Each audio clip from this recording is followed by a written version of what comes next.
What's going on, guys? Welcome to your 36th C++ tutorial, and in this tutorial I'm going to talk to you guys about something called a multi-dimensional array.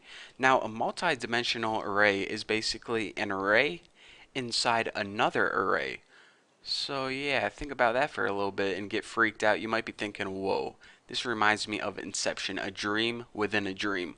What's going on? And you guys are thinking, oh man, this tutorial is going to be super confusing. I barely even understand arrays, and now you're going to say an array inside an array? Alright, well here is an easier way to think about it.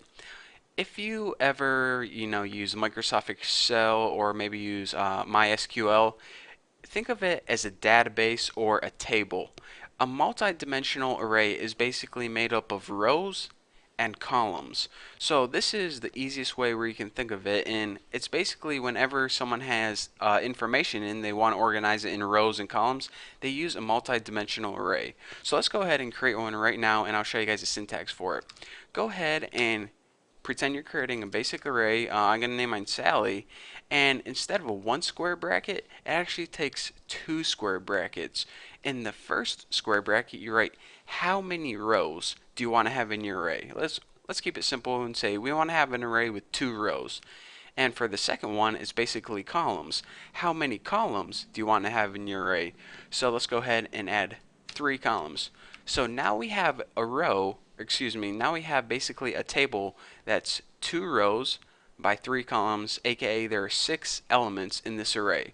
So in order to create an array inside an array, it's basically exactly like you would think.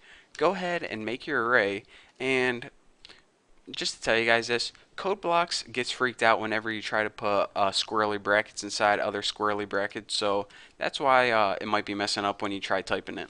But anyways, go ahead and as the first element in your array, you actually add an array. So let's go ahead and add 2, 3, 4. So check it out.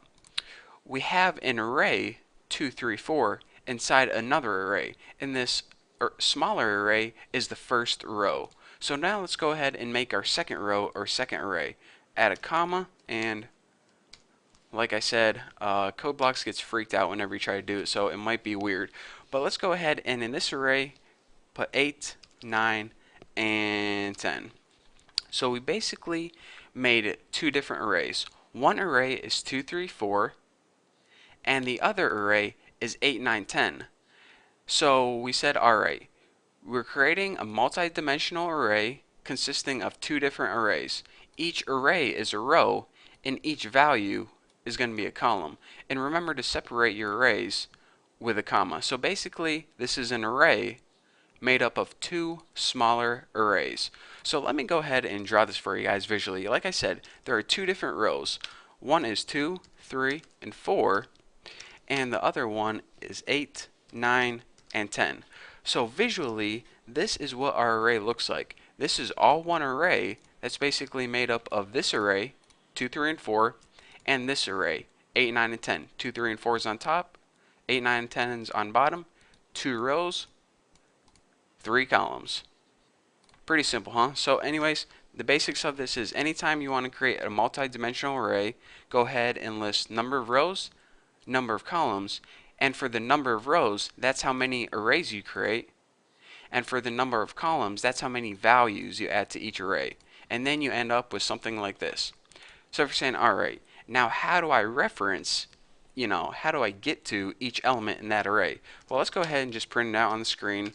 Of course, print out Sally, and whenever you reference it, it just takes the 2 brackets.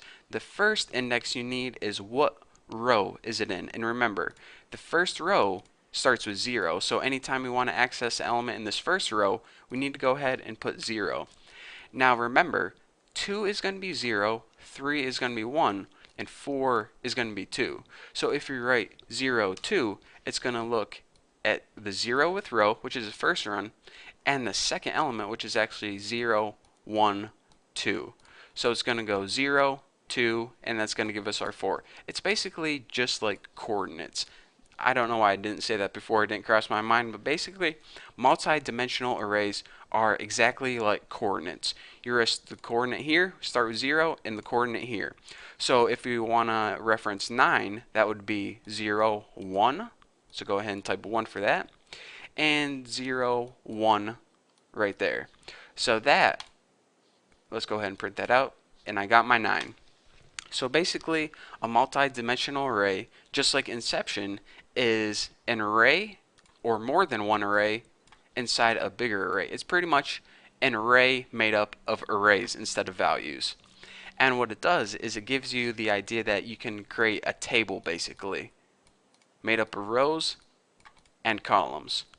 And anytime you want to access one of the elements, you just go ahead and type in the coordinates, which would be the row number and then the column number. And you print it out, and there you go. So if you guys understand this, then you're ready to move on to my next topic. In the next tutorial, I'm going to teach you guys a really simple way to print out a multi-dimensional array. So instead of just having to comment this right here, you have a nice visual of what it looks like. So if you guys don't understand it, then go ahead and just go to my forum and ask me a question, and I'll explain it better there. But if you do, or maybe if you got any good Inception jokes, then leave them in the comments below. But for now, thank you guys for watching. Don't forget to subscribe, and I will see you in the next tutorial.